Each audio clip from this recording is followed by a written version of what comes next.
I figured out and posted a video a little bit. I'm a little bit busy. Strained myself lifting too much, so I had to get that fixed. Someone threw these out. Actually, I sold one of those. Here's a good idea though. Garage organizing. All my paints are in here. My chemicals. Lacquer thinners and stuff, because I do like to shoot out the Harbor Freight guns. And it's cheaper to just buy this and shoot it out. Rust-Oleum comes out halfway decent. If you can spray paint, you could do that. I feel more safe that these things are kind of a little something to keep them away from the flames and fire. If they blow up, they'll blow up in there, so I'm on my shelves. And these are kind of rare. I sold one, and the girl picked the 3-drawer one. But I can keep a lot more parts in here. I keep it organized. That's just a little tip. And I'll show you what else I've been working on. Those are hard to find. Okay, this is also what I've been doing. I bought this many, many years ago. I guess it came out of 76 K10, K20 Chevy GMC truck. I'm gonna put this in an 81 Malibu, but the thing is falling apart. It's sitting in the garage, even though it's a dehumidified garage. So we're putting this on Facebook Marketplace. The valve cars are sitting on there. There's ugly valve covers. I'm about to take one off and look at the valves, see how pretty they are inside. But I did see this run.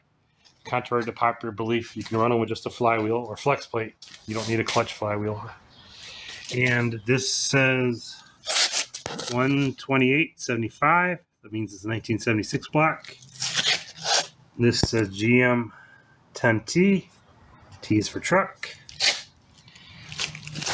This says 3/6/1956.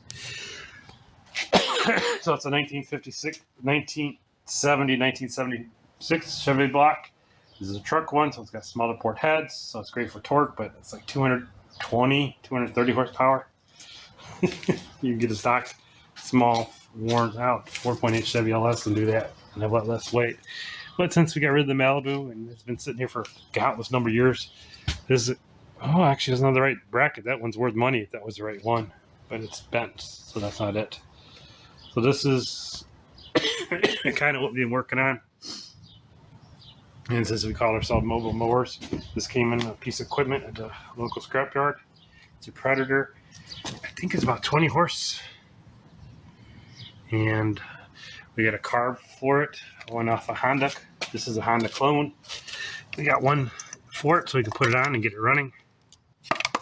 This would be kind of cool. I don't know what to do with it. Probably just pick it up and sell it. So this is kind of what I've been up to. Besides recovering from overlifting myself and getting that fixed. I don't know what I overlifted, but it can happen over time. So I had to go get that fixed up.